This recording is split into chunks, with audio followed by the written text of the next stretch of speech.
Good evening. I'm Ruth Heinerfeld of the League of Women Voters Education Fund. We're pleased to be in Baltimore for the first of our 1980 presidential debates. The League is a nonpartisan organization. We're presenting these debates to provide citizens an opportunity to see and hear the candidates state their positions on important issues of concern to us all. Our moderator is Bill Moyers. Thank you, Mrs. Heinerfeld. My colleagues and I agreed to participate tonight, although the questioners are limited by the constraints of the format, because we thought with the League of Women Voters that it is desirable to seek a comparison of views on a few issues in a joint appearance by the men who would be the next President of the United States. Former Governor Ronald Reagan, the Republican Party candidate, and Congressman John Anderson, who is running as an independent, accepted the League of Women Voters' invitation to be here. President Carter declined. Mr. Reagan and Mr. Anderson will respond with their views on certain issues posed by questions from my colleagues. Carol Loomis of Fortune magazine, Daniel Greenberg, a syndicated columnist, Charles Cordry of the Baltimore Sun, Lee May of the Los Angeles Times, Jane Bryant Quinn of Newsweek, and Soma Golden of the New York Times. None of the questions has been submitted in advance to either the League of Women Voters or to the candidates or to their representatives. Gentlemen, thank you both for coming. The ground rules you agreed upon with the League are brief. Each panelist will ask a single question. You will have 2.5 minutes in which to respond. After you've stated your positions in those 2.5 minutes, each of you will have 1 minute and 15 seconds for response.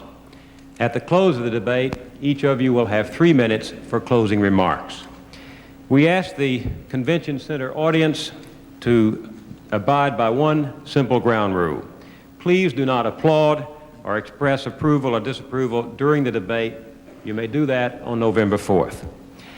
Having won the toss of the coin, Mr. Anderson will respond to the first question from Carol Loomis. Mr. Anderson, opinion polls show that the American public sees inflation as the country's #1 economic problem. Yet as individuals, they oppose cures that hurt them personally. Elected officials have played along by promising to cure inflation while backing away from tough programs that might hurt one special interest group or another, and by actually adding inflationary elements to the system, such as indexing. They have gone for what is politically popular rather than for what might work and amount to leadership. My question, and please be specific, is what politically unpopular measures are you willing to endorse, push, and stay with that might provide real progress in reducing inflation? Well, Ms. Loomis, I think it's very appropriate that the first question in this first debate of Campaign 80 should relate to the economy of the country. Because it seems to me that the people who are watching us tonight, 221 million Americans, are truly concerned about the poor rate of performance of the American economy over the last 4 years. Now, Governor Reagan is not responsible for what has happened over the last 4 years, nor am I. The man who should be here tonight to respond to those charges chose not to attend. But I want to answer as specifically as I can the question that you have just put to me. And let me tell you that I, first of all, oppose an election year tax cut. Whether it is the 10% across-the-board tax cut promised to the taxpayers by my opponent in this debate tonight, or whether it is the $27.5 billion tax cut promised on the 20th of August by President Carter. I simply think that when we are confronting a budget deficit this year, and this fiscal year will end in about 10 days, and we are confronted with the possibility of a deficit of $60 billion, perhaps as much as $63 billion, that simply would be irresponsible. That once again the printing presses will start to roll. Once again we will see the monetization of that debt result in a higher rate of inflation. Even though we've seen some hopeful signs perhaps in the flash report on the third quarter that perhaps the economy is coming out of the recession. We've also seen the rise in the rate of the prime. We have seen mortgage rates go back up again, a sure sign of inflation in the housing industry. What I would propose, and I proposed it way back in March when I was a candidate in my own state of Illinois, I proposed $11.3 billion specifically in cuts in the federal budget. I think we've got to have fiscal restraint. And I said at that time that one of the things that we could do that perhaps would save as much as $5 to $7 billion, according to one of the leading members of the House Budget Committee, was to recalculate the index that is used to determine the cost of living benefits that are paid to civil service retirees, to military retirees. That we ought to, in addition to that, we ought to pay those retirement benefits on the basis of once a year rather than twice a year and save $750 billion. In other words, Anderson, fiscal restraint, your time I think, is is up. necessary. Ms. Loomis? Governor Reagan, repeating the question, and I would ask you again to engage in as many specifics as you possibly can. What politically unpopular measures are you willing to endorse, push, and stay with that might provide real progress in reducing inflation? I believe that the only unpopular measures actually that could be or would be applied would be unpopular with government and with those perhaps some special interest groups who are tied closely to government. I believe that inflation today is caused by government simply spending more than government takes in, at the same time that government has imposed upon business and industry, from the shopkeeper on the corner to the biggest industrial plant in America, countless harassing regulations and punitive taxes that have reduced productivity at the same time they have increased the cost of production. And when you are reducing productivity at the same time that you are turning out printing press money in excessive amounts, you're causing inflation. And it isn't really higher prices, it's just you are reducing the value of the money, you are robbing the American people of their savings. And so the plan that I have proposed, and contrary to what John says, my plan is for a phased-in tax cut over a 3-year period, tax increase in depreciation allowances for business and industry to give them the capital to refurbish plant and equipment, research and development, improved technology, all of which we see our foreign competitors having, and we have the greatest percentage of outmoded industrial plant and equipment of any of the industrial nations. Produce more, have stable money supply, and give the people of this country a greater share of their own savings. Now, I know that this has been called inflationary by my opponent and by the man who isn't here tonight. But I don't see where it is inflationary to have people keep more of their earnings and spend it, and it isn't inflationary for government to take that money away from them and spend it on the things it wants to spend it on. I believe we need incentive for the individual and for business and industry, and I believe the plan that I have submitted with detailed backing and which has been approved by a number of our leading economists in the country is based on projections, conservative projections out for the next 5 years, that indicates that this plan would, by 1983, result in a balanced budget. We have to remember, when we talk a tax cut, we're only talking about reducing a tax increase, because this administration has left us with a built-in tax increase that will amount to $86 billion next year. Your time is up. And $500 billion over the next 5. Mr. Anderson? Mr. Moore, in addition to saying that this is no time for a tax cut in view of the incipient signs of renewed inflation, in addition to calling for restraint in federal spending, 15 months ago I also suggested we ought to have an emergency excise tax on gasoline. I say that because I think this year we will send $90 billion out of this country to pay for imported oil, even though those imports have been reduced. And since I first made that proposal 15 months ago, the price of gasoline, which was then 80 cents, has gone up to about $1.30. In other words, we've had a huge increase of about 50 cents a gallon since that time, and all of that increase has gone out of this country, or much of it, into the pockets of OPEC oil producers. Whereas I have proposed we ought to put that tax on here at home, reduce our consumption of that imported oil, recycle those proceeds then back into the pockets of the American workers by reducing their tax payments, their Social Security tax payments by 50%. That, I think, in addition, would be an anti-inflationary measure that would strengthen the economy of this country. Mr. Reagan. Well, I cannot see where a 50-cent a gallon tax applied to gasoline would have changed the price of gasoline. It would still have gone up as much as it has, and the 50 cents would be added on top of that. And it would be a tax paid by the consumers, and then we're asked to believe that some way they would get this back to the consumers. Well, why? Why take it in the first place if you're going to give it back? Why not leave it with them? And John spoke about 15 years ago in the position that or 15 months ago and what he believed in. 15 months ago, he was a co-signer and advocating the very tax cut that I am proposing, and said that that would be a forward step in fighting inflation and that it would be beneficial to the working people of this country.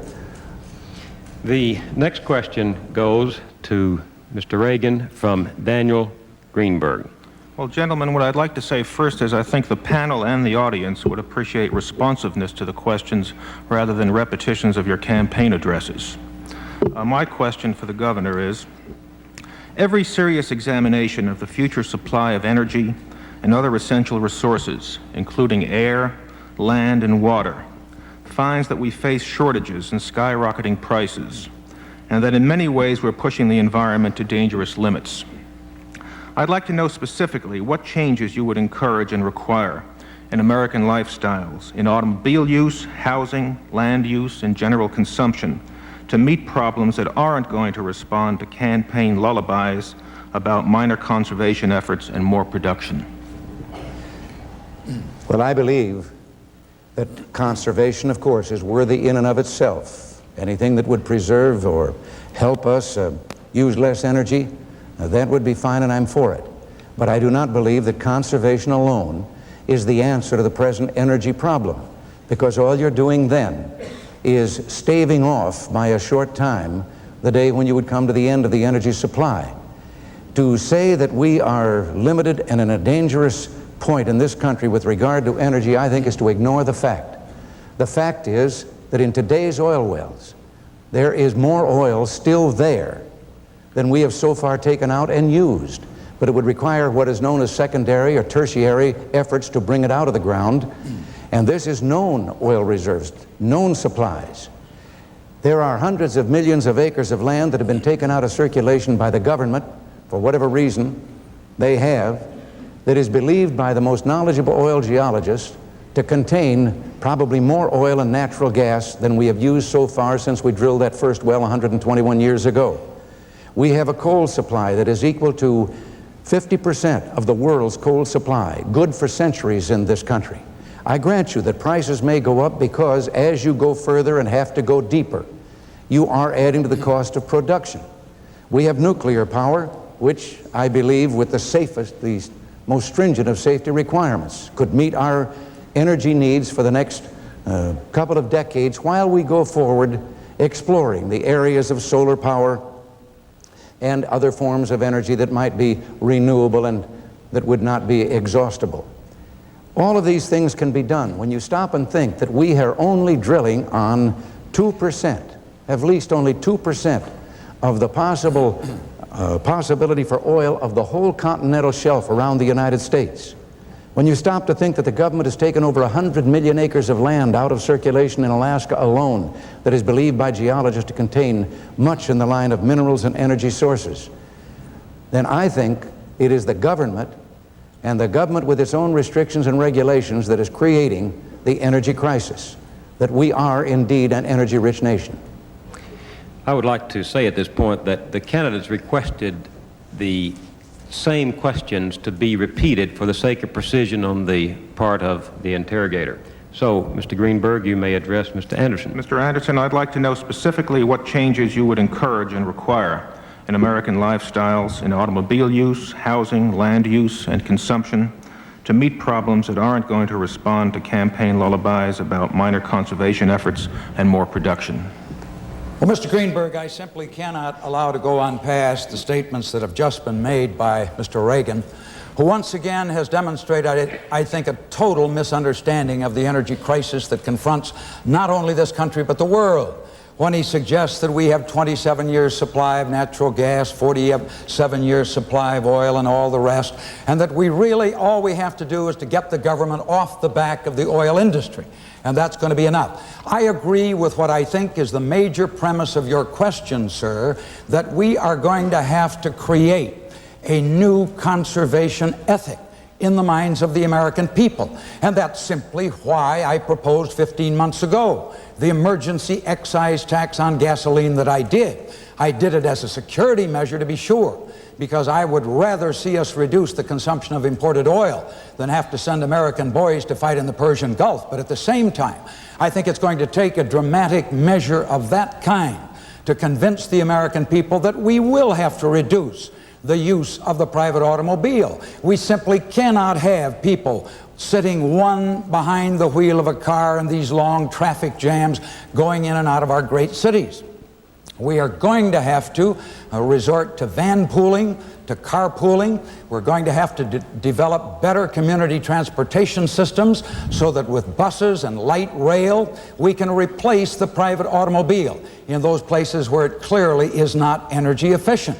I think that with respect to housing, when we are consuming, even though our per capita income today is about the same as that of the Federal Republic of Germany, we are consuming about, by a factor of 2, the amount of energy that they consume in that country. Surely there are things that we can do in the retrofitting, in the redesign of our homes, not only of our houses, but of our commercial structures as well, that will make it possible for us to achieve. According to one study that was published a short time ago, the Harvard Business School study indicated that just in the commercial sector alone of the economy, we could save between 30 and 40% of the energy that we consume in this country today. So I think, yes, we will have to change in a very appreciable way some of the lifestyles that we now enjoy.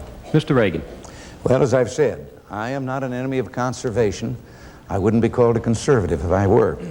But when my figures are challenged, as the President himself challenged them after I made them, I think it should be called to the attention of John and the others here that my figures are the figures of the Department of Energy, which has not been overly optimistic in recent years as to how much supply we have left. That is the same government that in 1920 told us we only had enough oil left for 13 years, and 19 years later told us we only had enough left for another 15 years. As for saving energy and conserving, the American people haven't been doing badly at that. Because in industry today, we're producing more over the last several years and at 12% less use of energy than we were back in about 1973, and motorists are using 8% less than they were back at that time of the oil embargo. So I think we are proving that we can go forward with conservation and benefit from that, but also I think it is safe to say that we do have sources of energy that have not yet been used or found. Mr. Anderson. Mr. Greenberg, I think my opponent in this debate tonight is overlooking one other very important fact, and that is that we cannot look at this as simply a national problem. Even though it's true that perhaps between now and the end of the decade, our total consumption of oil may not increase by more than perhaps 1 million or 2 barrels of oil a day. The rest of the Western world, we are told, may see its consumption increase from 51 million barrels to about 66 million. And that additional 15 million barrels is going to cause scarcity. It is going to cause scarcity in world markets because there are at least 5 reputable studies, one even by the American Petroleum Institute itself, that I think clearly indicates that somewhere along around the end of the present decade, total world demand for oil is simply going to exceed total available supplies. I think that conservation, I think that a change in lifestyles is necessary, and we had better begin to plan for that now rather than later. This question goes to you, Mr. Anderson, from Charles Cordry. Mr. Anderson, you and Mr. Reagan both speak for better defense, for stronger defense, and for programs that would mean spending more money. You do not, either of you, however, come to grips with the fundamental problem of manning the forces, of who shall serve and how the burden will be distributed. This will surely be a critical issue in the next presidential term. You both oppose the draft. The questions are, how would you fill the understrength combat forces with numbers and quality without reviving conscription? And will you commit yourself here tonight, should you become the Commander-in-Chief, to propose a draft, however unpopular, if it becomes clear that voluntary means are not working? Mr. Cordray, I am well aware of the present deficiencies in the armed forces of this country.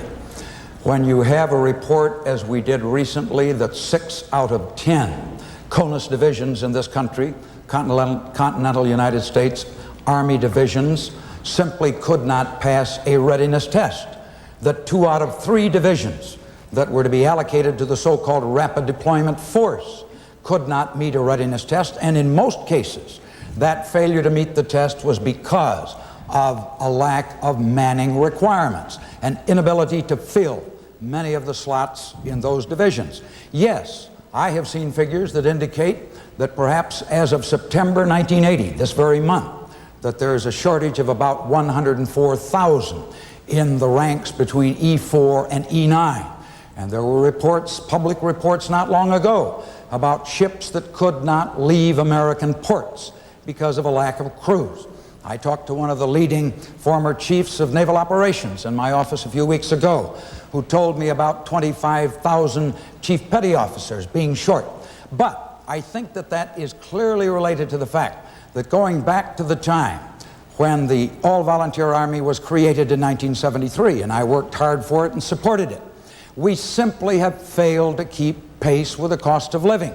And today, on the average serviceman is at least 15%, and I happen to think that's a very modest estimate, 15% below what has happened to the cost of living over that period of time. And as a result, the families of some of our young servicemen are on food stamps today, and I think that's shocking. It's shameful.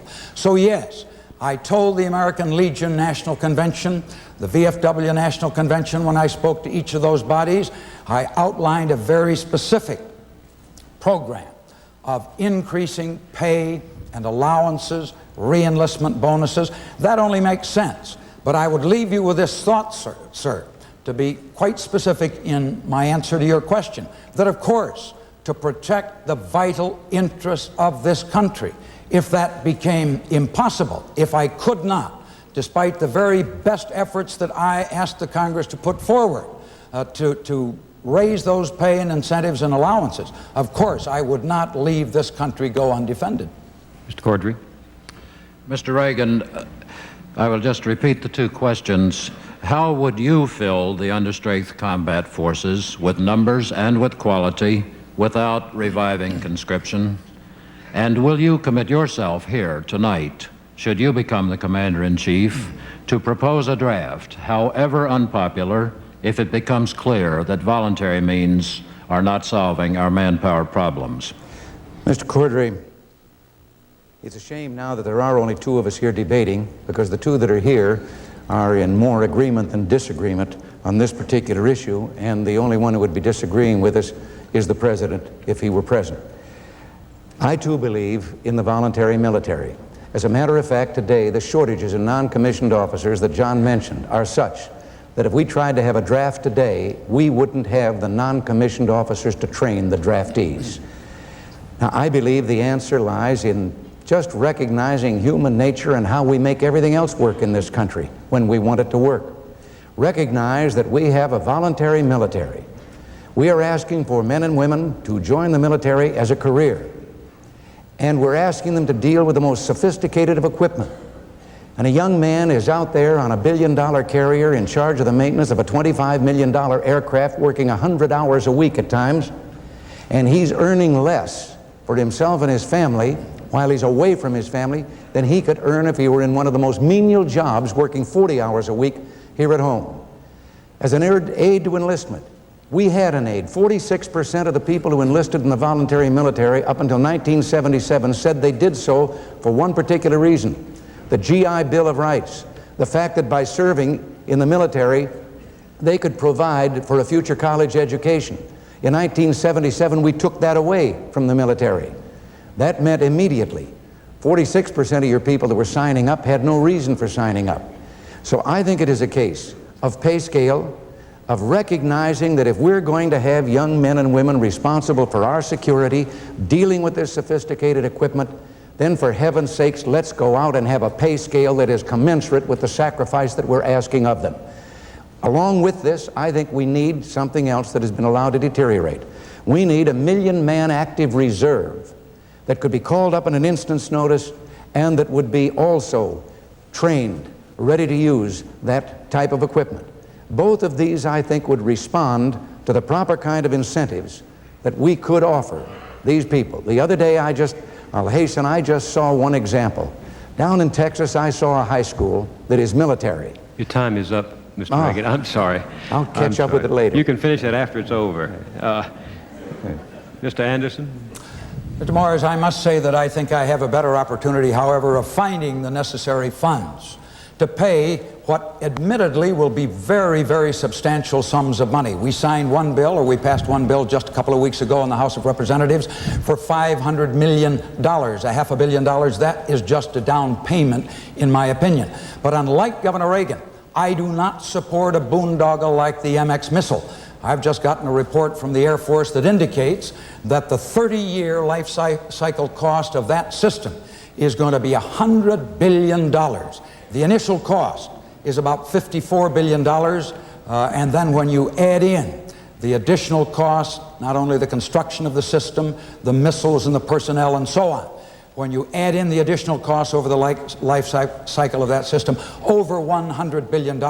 I would propose to save the taxpayers of this country from that kind of costly boondoggle. Mr. Reagan? Well, let me just say that with regard to that same missile system, I happen to support and believe in the missile itself, but that's not the $54 billion cost that John is talking about. He's talking about that fantastic plan of the administration to take thousands and thousands of square miles out in the western states, and first he was going to dig a racetrack and have it going around on the racetrack so it would meet the requirements of SALT II treaty, and now he's decided it'll have a straight up and down thing so it can be both verifiable and yet hideable from the Soviet Union. We need the missile, I think, because we are so out of balance strategically that we lack a deterrent to a possible first assault. But I am not in favor of the plan that is so costly. And therefore, if I only had another second left, I'd say that that high school class in a military training, 40 of its 80 graduates last year entered the United States Service Academies, West Point, Annapolis, and the Air Force Academy. And to see those young men made me very proud, and to realize that there are young people in this country that are prepared to go into that kind of a career in service of their country. This question comes to you, Mr. Reagan, from my colleague Lee May. Mr. Reagan, the military is not the only area in crisis. American cities are physically wearing out as housing, streets, sewers, and budgets all fall apart. And all of this is piled upon the emotional strain that comes from refugees and racial confrontations. Now, I'm wondering, what specific plans do you have for federal involvement in saving our cities from these physical and emotional crises? And how would you carry out those plans, in addition to raising military pay, without going against your pledge of fiscal restraint? I don't think I'd have to go against that pledge. I think one of the problems today with the cities is federal aid. The mayors that I've talked to in some of our leading cities tell me that the federal grants that come for a specific cause or a specific objective come with such red tape, such priorities established by a bureaucracy in Washington, that the local government's hands are tied with regard to using that money as they feel it could best be used and for what they think might be the top priority.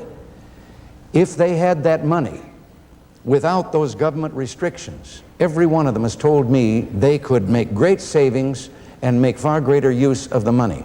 What I have been advocating is, why don't we start with the federal government turning back tax sources to states and local governments as well as the responsibilities for those programs.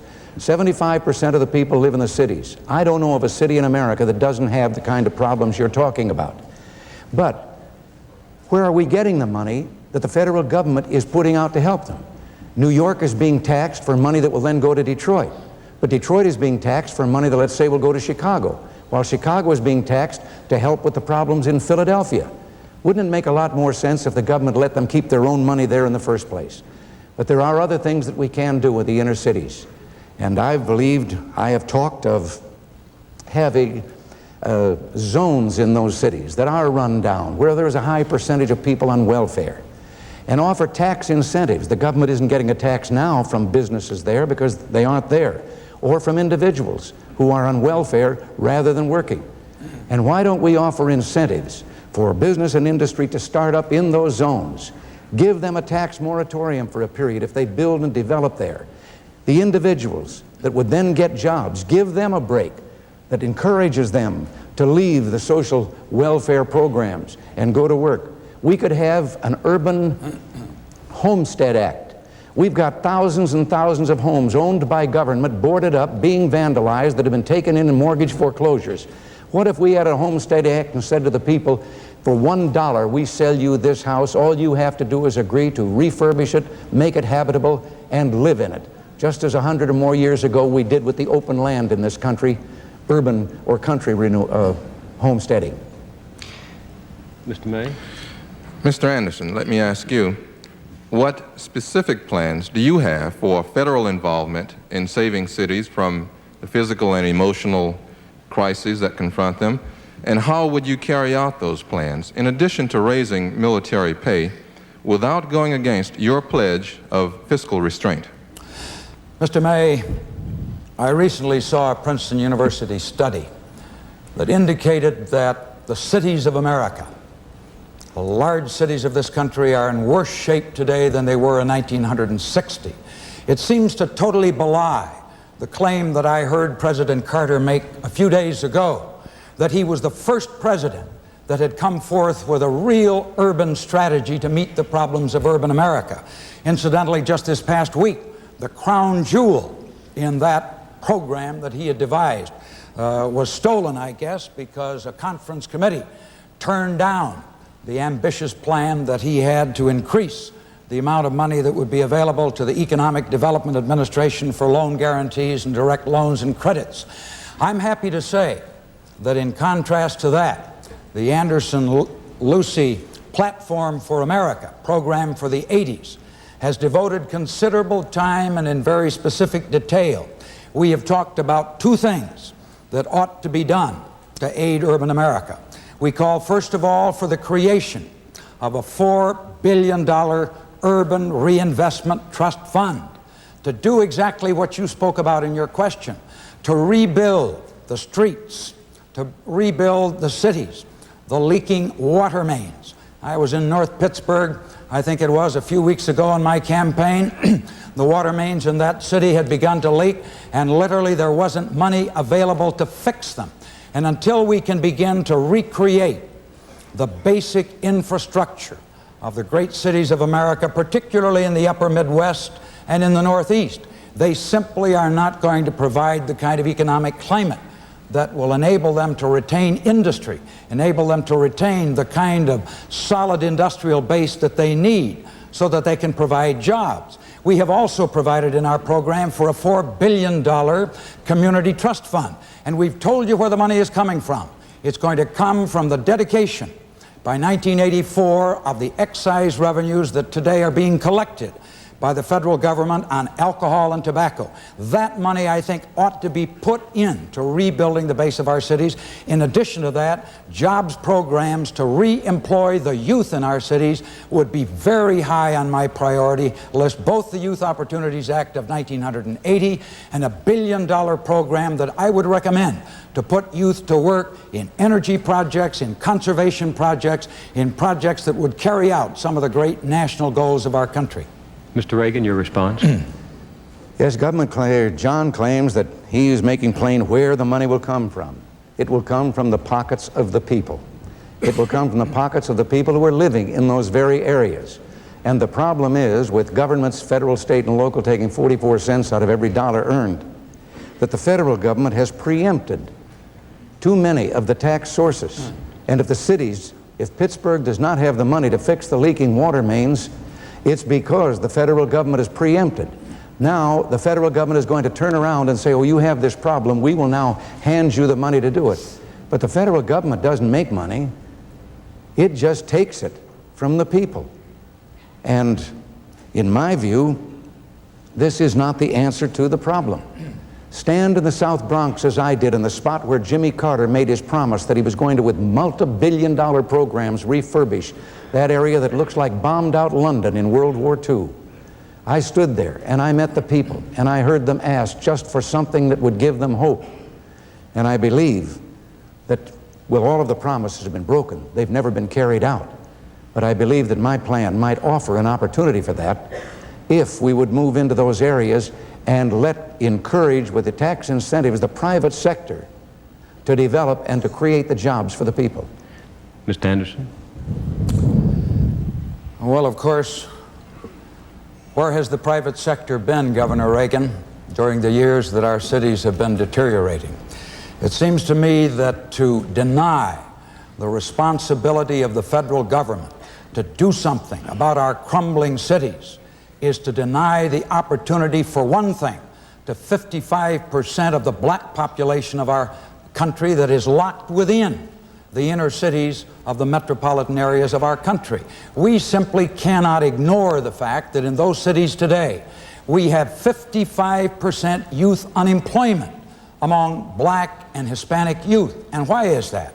It's because they have lost their industry.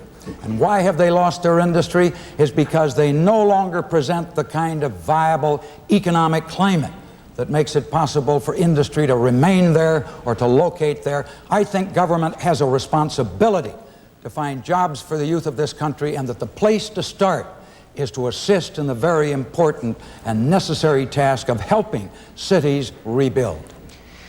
Jane Bryant Quinn has the next question for you, Mr. Anderson. Mr. Anderson, many voters are very worried that tax cuts, nice as they are, will actually add to inflation. And many eminent conservatives have testified that even business tax cuts, as you have proposed, can be inflationary as long as we have a budget deficit. Now, Mr. Reagan has mentioned that he put out a 5-year economic forecast, which indeed he did, but it contained no inflation number. You have published a detailed program, but it too doesn't have any hard numbers on it about how these things work with inflation. So I would like to ask you if you will commit to publish specific forecasts within 2 weeks so that the voters can absorb them and understand them and analyze them, showing exactly what all these problems you've mentioned tonight on energy, on defense, on the cities, how these impact on inflation and what inflation is actually going to be over 5 years. Ms. Quinn, I would be very happy to accept the challenge of your question tonight to tell the voters of this country exactly what I think it's going to cost, because I believe that all too often in past elections, politicians have simply been promising people things that they cannot deliver. When these presidential debates were held just 4 years ago, I remember the incumbent president who was willing to debate, President Ford, telling the American people that they simply ought not to vote for somebody who promised more than they could deliver. Well, we've seen what has happened. We haven't gotten either the economies in government that were promised. We haven't gotten the 4% inflation that we were supposed to get at the end of Mr. Carter's first term. Instead, we had, I think, in the second quarter, a consumer price index registering around 12%. And nobody really knows, with the latest increase in the wholesale price index, that's about 18% on an annualized basis, what it's going to be. Let me say this. I think my programs are far less inflationary than those of Governor Reagan. His own running mate, when he was running for the presidency, said that they would cost 30% inflation inside of 2 years, and he cited his leading economic advisor, a very distinguished economist, Paul McAvoy, as the source of that information. He went so far as to call it voodoo economics. I've been very careful. I have been very careful in saying that what I'm going to do is to bring federal spending under control first. I would like to stand here and promise the American people a tax cut, as Governor Reagan has done, but you know, it's gotten to be about a $122 difference. Somebody worked it out, and they figured out that between the tax cut that Governor Reagan is promising the American people and the tax cut that Jimmy Carter is promising in 1981, his is worth about $122 more. So you, dear voters, are out there on the auction block, and these two candidates are bidding for your votes. And one is going to give you $122 more if you happen to be in that range of about a $20,000 a year income.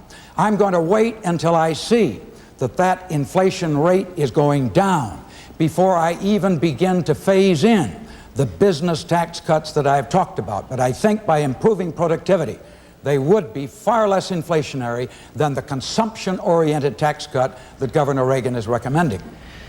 Ms. Quinn? Mr. Anderson, I'll call you for that forecast. Mr. Reagan, will you publish specific forecasts within 2 weeks so that the voters can have time to analyze and absorb them before the election, showing exactly what all these things you've discussed tonight for energy, cities, and defense mean for inflation over the next 5 years? Ms. Quinn, I don't have to. I've done it.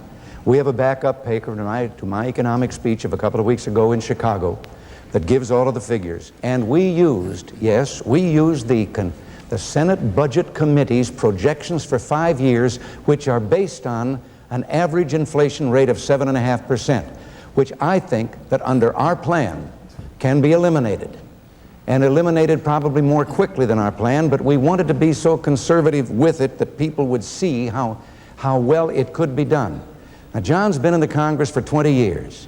And John tells us that first we've got to reduce spending before we can reduce taxes. Well, if you've got a kid that's extravagant, you can lecture him all you want to about his extravagance, or you can cut his allowance and achieve the same end much quicker. The government has never reduced. Government does not tax to get the money it needs. Government always needs the money it gets. And when John talks about his non-inflationary plan, as far as I have been able to learn, there are 88 proposals in it that call for additional government spending programs. Now, I speak with some confidence of our plan because I took over a state, California, 10% of the population of this nation, a state that, if it were a nation, would be the 7th ranking economic power in the world. And that state, we controlled spending. We cut the rate of increase in spending in half. But at the same time, we gave back to the people of California in tax rebates, tax credits, tax cuts, $5.7 billion. I vetoed 993 measures without having a veto overturned. And among those vetoes, I stopped $16 billion in additional spending. And the funny thing was that California, which is normally above the national average in inflation and unemployment, for those 6 years, for the first time, was below the national average in both inflation and unemployment. We have considered inflation in our figures. We deliberately took figures that we ourselves believed are too conservative.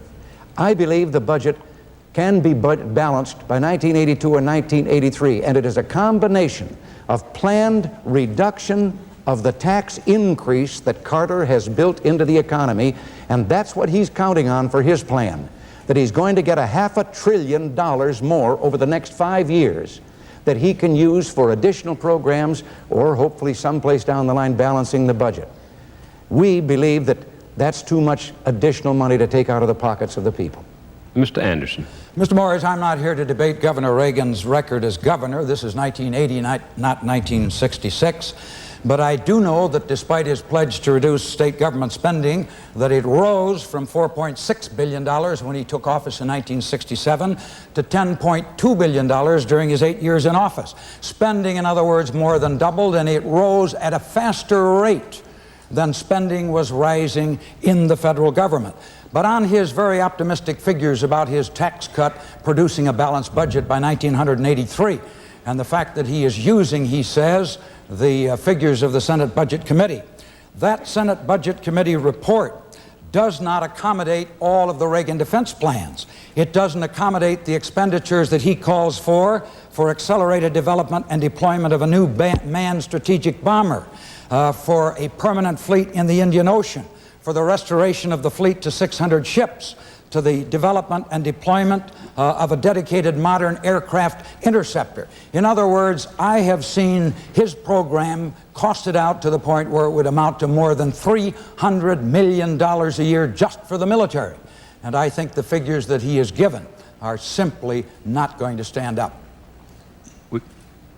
Would you have a comment, Mr. Reagan? Well, some people look up figures and some people make up figures. And John has just made up some very interesting figures. We took the Senate report, of course, but we did factor in our own ideas with regard to increases in the projected military spending that we believe would, over a period of time, do what is necessary. Now, also with regard to the figures about California, the truth of the matter is we did cut the increase in spending in half. John doesn't quite realize he's never held an executive position of that kind, and I think being governor of California is probably the closest thing to the presidency, if that's possible, of any executive job in America today, because it is the most populous state.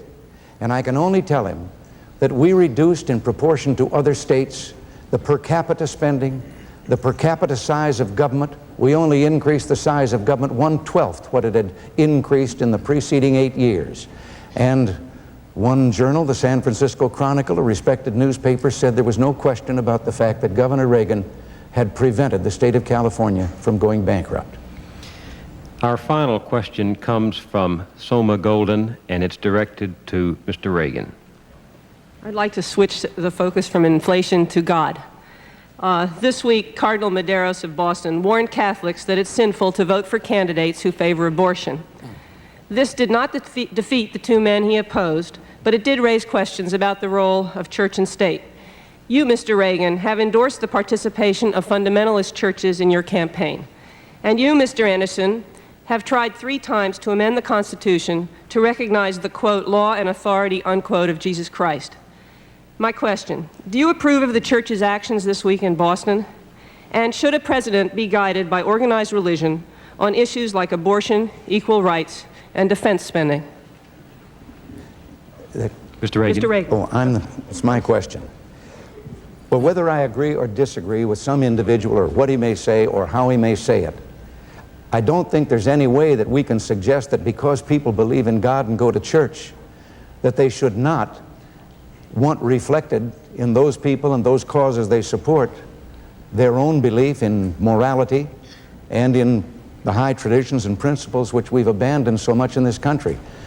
Going around this country, I think that I have found a great hunger in America for a spiritual revival, for a belief that law must be based on a higher law, for a return to traditions and values that we once had. Our government, in its most sacred documents, the Constitution and the Declaration of Independence and all, speak of man being created, of a creator, that we're a nation under God.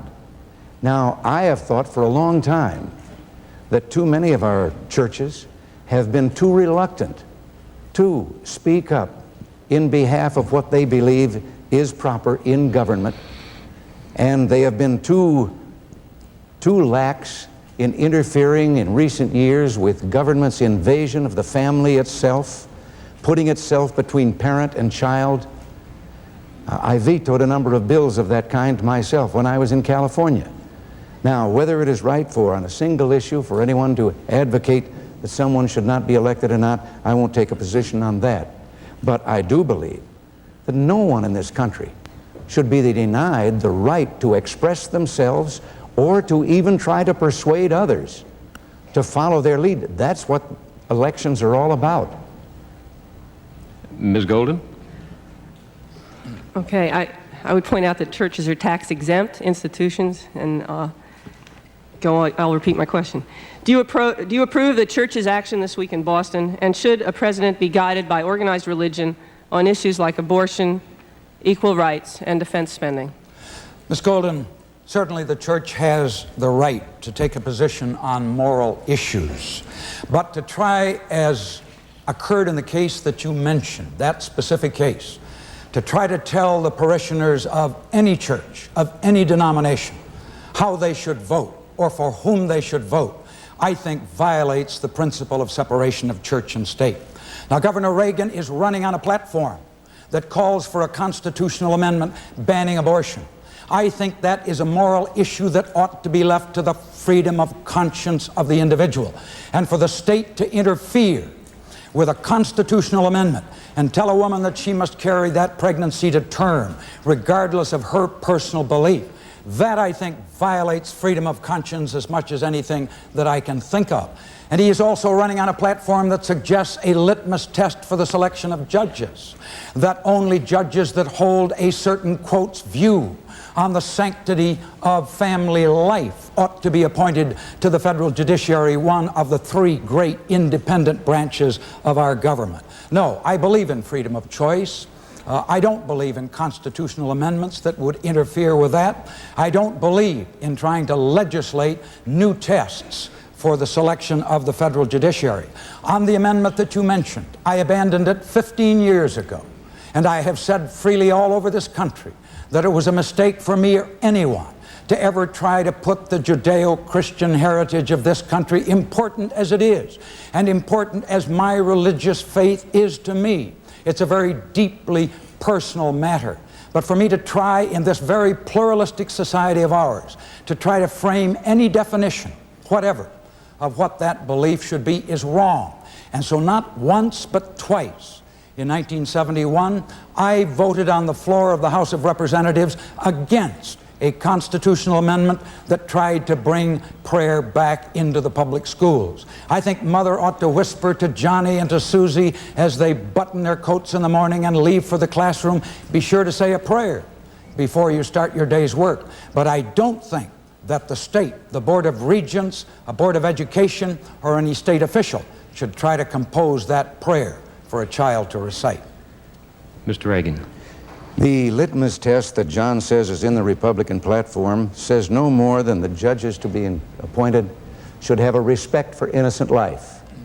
Now, I don't think that's a bad idea. I think all of us should have a respect for innocent life. With regard to the freedom of the individual for choice with regard to abortion, there's one individual who's not being considered at all. That's the one who's being aborted. And I've noticed that everybody that is for abortion has already been born. I think that technically, I know this is a difficult and an emotional problem, and many people sincerely feel on both sides of this. But I do believe that maybe we could find the answer through medical evidence if we would determine once and for all, is an unborn child a human being? I happen to believe it is. Mr. Anderson. I also think that that unborn child has a right to be wanted. And I also believe, sir, that the most personal, intimate decision that any woman is ever called upon to make is a decision as to whether or not she shall carry a pregnancy to term. And for the state to interfere in that decision, under whatever guise and with whatever rationale, for the state to try to take over in that situation and by edict command what the individual shall do and substitute itself for that individual's conscience, for her right to consult her rabbi, her minister, her priest, her doctor, any other counselor of her choice, I think goes beyond what we want to ever see accomplished in this country if we really believe in the First Amendment, if we really believe in freedom of choice and the right of the individual. Mr. Reagan, you now have 3 minutes for closing remarks. Before beginning my closing remarks here, I would just like to remark a concern that I have that we have criticized the failures of the Carter policy here rather considerably, both of us this evening, and there might be some feeling of unfairness about this because he was not here to respond. But I believe it would have been much more unfair to have had John Anderson denied the right to participate in this debate. And I want to express my appreciation to the League of Women Voters for adopting a course with which I believe the great majority of Americans are in agreement. Now, as to my closing remarks, I've always believed that This land was placed here between the two great oceans by some divine plan. It was placed here to be found by a special kind of people, people who had a special love for freedom and who had the courage to uproot themselves and leave hearth and homeland and come to what in the beginning was the most undeveloped wilderness possible. We came from 100 different corners of the earth. We spoke a multitude of tongues, landed on this eastern shore, and then went out over the mountains and the prairies and the deserts and the far western mountains to the Pacific, building cities and towns and farms and schools and churches. If wind, water, or fire destroyed them, we built them again. And in so doing, at the same time, we built a new breed of human called an American, a proud, an independent, and a most compassionate individual for the most part. 200 years ago, Tom Paine, when the 13 tiny colonies were trying to become a nation, said, "We have it in our power to begin the world over again." Today we're confronted with the horrendous problems that we've discussed here tonight.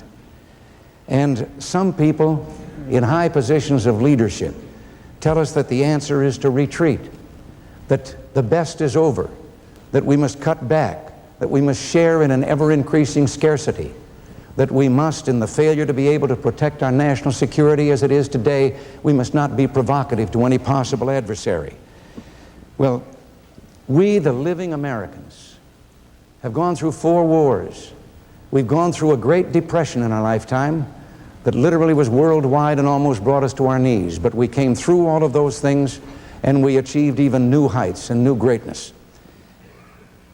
The living Americans today have fought harder, paid a higher price for freedom, and done more to advance the dignity of man than any people who ever lived on this earth. For 200 years, we've lived in the future, believing that tomorrow would be better than today, and today would be better than yesterday. I still believe that. I'm not running for the presidency because I believe that I can solve the problems we've discussed tonight. I believe the people of this country can, and together we can begin the world over again. We can meet our destiny, and that destiny to build a land here that will be for all mankind a shining city on a hill. I think we ought to get at it. Mr. Anderson, you have the final 3 minutes. Mr. Moyer, President Carter was not right a few weeks ago when he said that the American people were confronted with only 2 choices, with only 2 men, and with only 2 parties. I think you've seen tonight in this debate that Governor Reagan and I have agreed on exactly one thing. We are both against the reimposition of a peacetime draft. We have disagreed, I believe, on virtually every other issue. I respect him for showing tonight, for appearing here. And I thank the League of Women Voters for the opportunity that they have given me. I am running for president as an independent because I believe our country is in trouble. I believe that all of us are going to have to begin to work together to solve our problems. If you think that I am a spoiler, consider these facts. Do you really think that our economy is healthy? Do you really think that 8 million Americans being out of work and that 50% unemployment among the youth of our country are acceptable? Do you really think that our armed forces are really acceptably strong in those areas of conventional capability where they should be? Do you think that our political institutions are working the way they should when literally only half of our citizens vote? I don't think you do think that. And therefore, I think you ought to consider doing something about it and voting for an independent in 1980. You know, a generation of office seekers has tried to tell the American people that they could get something for nothing. It's been a time, therefore, of illusion and false hopes, and the longer it continues, the more dangerous it becomes. We've got to stop drifting. What I wish tonight so desperately is that we had had more time to talk about some of the other issues that are so fundamentally important. Our great historian, Henry Steele Commager, said that in their lust for victory, neither traditional party is looking beyond November. And he went on to cite 3 issues that their platforms totally ignore. Atomic warfare, Presidential Directive 59 notwithstanding. If we don't resolve that issue, all others become irrelevant. The issue of our natural resources, the right of posterity to inherit the earth, and what kind of earth will it be? The issue of nationalism, the recognition, he says, that every major problem confronting us is global, and cannot be solved by nationalism here or elsewhere that is chauvinistic, that is parochial, that is as anachronistic as states' rights was in the days of Jefferson Davis. Those are some of the great issues: atomic warfare, the use of our natural resources, and the issue of nationalism that I intend to be talking about in the remaining 6 weeks of this campaign. And I dare hope that the American people will be listening and that they will see that an independent government of John Anderson and Patrick Lucy can give us the kind of coalition government that we need in 1980 to begin to solve our problems. Thank you. Mr. Anderson, we too wish there were more time, and for all the limitations of the form, and there are other forms to try, the chair, for one, would like to see such meetings become a regular and frequent part of every presidential campaign. Mr. Reagan, Mr. Anderson, we thank you for coming, and thanks to our panelists, Carol Loomis, Daniel Greenberg, Charles Cordray, Lee May, Jane Bryant Quinn, and Soma Golden. And thank you in the audience at home for joining us. This first presidential debate of 1980 has been brought to you as a public service by the League of Women Voters Education Fund. I'm Bill Moyers. Good night.